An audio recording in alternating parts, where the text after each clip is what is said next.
தமிழா பார்வையாளர்களுக்கு வணக்கம்.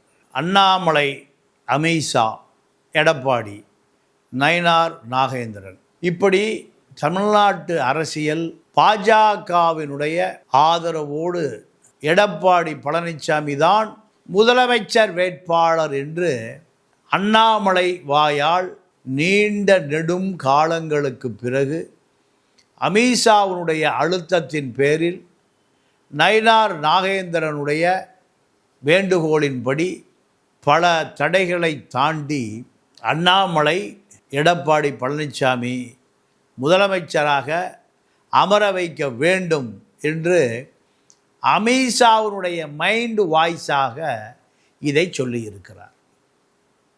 இதை சொல்லுவதற்கு தன்னுடைய பதவியையே இழந்திருக்கிறார் அண்ணாமலை. இதை முதலிலே சொல்லியிருந்தால் அண்ணாமலை தான் பாஜகவினுடைய மாநில தலைவர், நயினாருக்கு வேலையே இருந்திருக்காது. நயினாரை கொண்டு வந்தது எடப்பாடி, அண்ணாமலையை விரட்டியது எடப்பாடி.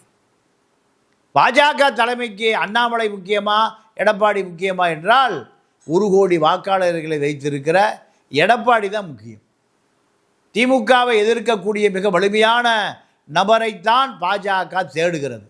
அப்படி கிடைத்தவர் தான் ஷிமோகா பழைய போலீஸ் அதிகாரி அண்ணாமலை ஐபிஎஸ். அண்ணாமலை ஐபிஎஸ்ஸை வைத்து திமுகவை எதிர்க்க வேண்டும் என்று பாஜக தலைமை உத்தரவிட்டது, ஆதரவு தெரிவித்தது, அத்தனை இடிகளையும் அனுப்பி வைத்தது. ஆனால் இதையெல்லாம் அண்ணாமலை தன்னுடைய சுயலாபத்துக்காக அதையெல்லாம் பயன்படுத்தி கொண்டார் என்கின்ற தகவல் டெல்லி வரை போய் சேர்ந்தது.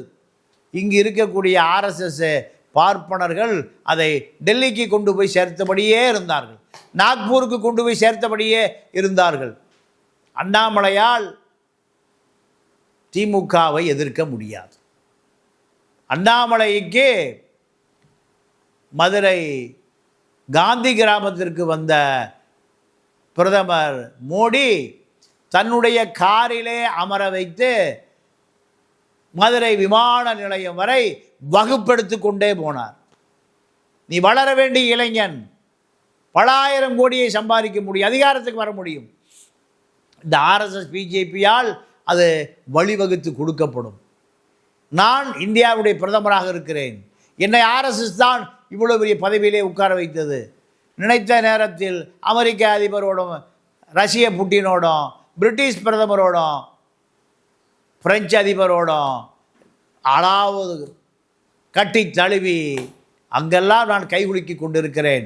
அதே போன்று நீ வர வேண்டும், இதுதான் மோடியினுடைய விருப்பம். ஆனால் அண்ணாமலை சசிகலாவுக்கு வக்கீலாக, ஓபிஎஸ்க்கு வக்கீலாக, டிடிவிக்கு வக்கீலாக எடப்பாடி எதிரணியில் இருந்து கொண்டு இவர்களை சேர்த்து கொள்ளுங்கள், இல்லை என்றால் அதிமுகவை அழித்து விடுவேன், தற்குறி எடப்பாடி, எதற்கு லாயக்கில்லாத எடப்பாடி, இப்படி எடப்பாடியினுடைய மகனுடைய வயசை மட்டுமே கிட்டத்தட்ட ஒரு 5 வயசு 10 வயசு முன்ன பொண்ணு இருக்கும் மிதுனுக்கும் அண்ணாமலைக்கும். எடப்பாடி 70 தாண்டி விட்டார், இவர் 40 தாண்டவில்லை. ஆனால் இவருடைய வேலை செய்து கொண்டிருந்தார் அண்ணாமலை, எடப்பாடி வேலை செய்து கொண்டிருந்தார். யார் இதில் வெற்றி பெறப் போகிறார்கள்? இன்றைய நிலையில் வேலுமணிக்கும் அண்ணாமலைக்கும் அமித்ஷா கொடுத்த நெருக்கடி, கொடுத்த சவுக்கடி, இப்பொழுது எடப்பாடி முதலமைச்சர் ஆக்குவதான் வேலை என்று இப்போ சொல்ல ஆரம்பித்திருக்கிறார். சொல்ல ஆரம்பித்த பொழுது பதவி போச்சு. நடுத்தரு நாராயணனை போல தெருவிலே நின்று இதை சொல்லுகிறார். இப்போ முன்னாள் அதிமுக அமைச்சர் நயினார் நாகேந்திரன் பாஜக தலைவராக எடப்பாடியால் அந்த நாற்காலியில் அமர வைக்கப்பட்டு நயினாருக்கு சொந்தமான பண்ணை வீட்டில் 120 வகை உணவுகளை பரிமாறி எடப்பாடியை குளிர்விக்கிறார். அரசியல் தெரிந்தவர் நயினார், அமித்ஷாவை தெரிந்தவர், மோடியை தெரிந்தவர், ஆர்எஸ்எஸ்ஸை தெரிந்தவர், அத்தனையும் தெரிந்து கொண்ட நயினார் எடப்பாடியும் நன்றாக தெரிந்து கொண்டிருக்கிறார். ஆக தமிழ்நாட்டினுடைய பாஜக தலைவராக நயினார் வருவதற்கும் அண்ணாமலை வெளியேறுவதற்கும் சூத்திரங்களை அமைத்தவர் எடப்பாடி என்பதை அண்ணாமலை தெரிந்து கொள்வதற்கே பல ஆண்டுகள் ஆகியிருக்கிறது. பல ஆண்டு காலத்தில் தன்னுடைய நிலைமையை வசதியாக வாய்ப்பாக தன்னை வளமாக்கி கொண்டாரே தவிர பதவி இல்லாமல் அனாதையாக்கப்பட்டிருக்கிறார். இப்போ அரசியல் என்பது அண்ணாமலை நயினாரிடம் கற்றுக்கொள்ள வேண்டிய நிலைக்கு தள்ளப்பட்டிருக்கிறார். அண்ணாமலையோடு இருந்த அமர் பிரசாத் ரெட்டி நயினார் நாகேந்திரனோடு சென்று பொதுச் செயலாளர் பதவி வாங்கிவிட்டார். டெல்லியிலிருந்து பதவி பெற்று அண்ணாமலை வருகிற பொழுது அமர் பிரசாத் ரெட்டியோடு வந்தார். பியூஷ் கோயல், ஹர்ஷ்வர்தன் 2 அமைச்சர்களுக்கு நீங்கள் தரகராக இருந்த அமர் பிரசாத் ரெட்டி அண்ணாமலையால் மாநில விளையாட்டுத்துறை தலைவராகத்தான் இருந்தார். 15% கமிஷனை வாங்கி கொண்டு வசூலில் 15%. ஆனால் இன்றைக்கு பாலாஜி நயினார் நாகேந்திரனுடைய மகன் மூலம் பல பெட்டிகளை கொடுத்து கட்சியினுடைய பொதுச் செயலாளராக மாறிட்டார். ஆனால் அண்ணாமலையால் அமர் பிரசாத் ரெட்டி வைத்த பதவியை கூட வாங்க முடியவில்லை. அமர் பிரசாத் ரெட்டி ஒரு காலத்தில் அண்ணாமலையோட சிஷியன் பெரிய பதவிக்கு போய்விட்டார். பெரிய பதவியில் இருந்தவர் சிஷியனாக மாறிவிட்டார்.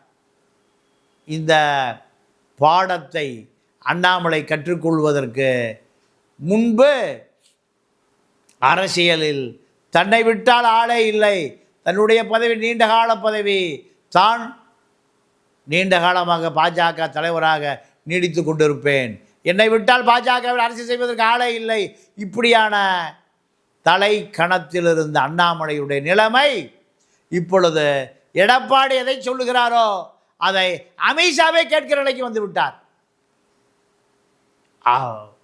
பாஜகவினுடைய ஒரே நோக்கம் திமுக வந்துவிடக்கூடாது, மீண்டும் அதிகாரத்துக்கு வந்துவிடக்கூடாது.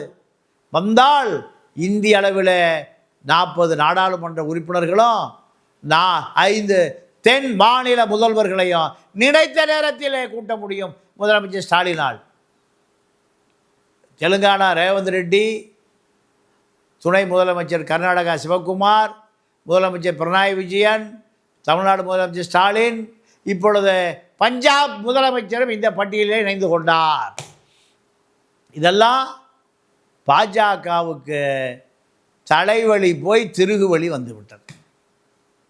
இந்த அரசியல் சூழலில் பாஜகவுடைய ஒட்டுமொத்த அதிகார மையமாக அதிமுகவுக்கு பொதுச் செயலாளர் எடப்பாடி, பாஜகவுக்கு மாநில தலைவர் எடப்பாடி. நயினார் நாகேந்திரனுக்கு எதை சொல்லுகிறாரோ அதை நயினார் நாகேந்திரன் கேட்க வேண்டும் என்று அமித்ஷாவுடைய ஆணை. தமிழ்நாட்டில் பிஜேபி ஆட்சிக்கு வர வேண்டும் என்ற அந்த திட்டம் தூக்கி ஓரமாக வைத்து விடுங்கள். அதிமுக தொண்டன் பிஜேபி ஆட்சிக்கு வர வேண்டும் என்றால் வேலையே செய்ய மாட்டான். அவன் எம்ஜிஆர் தொண்டன், ரெட்டலை தொண்டன். ஆகையால் இந்த குழப்பத்தை அண்ணாமலை மீண்டும் மீண்டும் சொல்லி கொண்டிருந்தால் அதிமுக பிஜேபி கூட்டு வெற்றி பெறாது என்பதை ஆணித்தனமாக அமித்ஷாவிடம் சொன்ன பிறகுதான் அமித்ஷா வேலுமணி மறைமுக எதிரி எடப்பாடிக்கு, நேரடி எதிரி அண்ணாமலை, 2 பேருக்கும் மிகப்பெரிய அதிர்ச்சி வைத்தியத்தை கொடுத்திருக்கிறார். தொடர்ந்து இது போன்ற குழப்பத்தை ஏற்படுத்தினீர்கள் என்றால் பாஜகவில் நீக்கப்படுவீர்கள், நீ வேலுமணி அதிமுகவில் நீக்கப்படுவீர்கள்.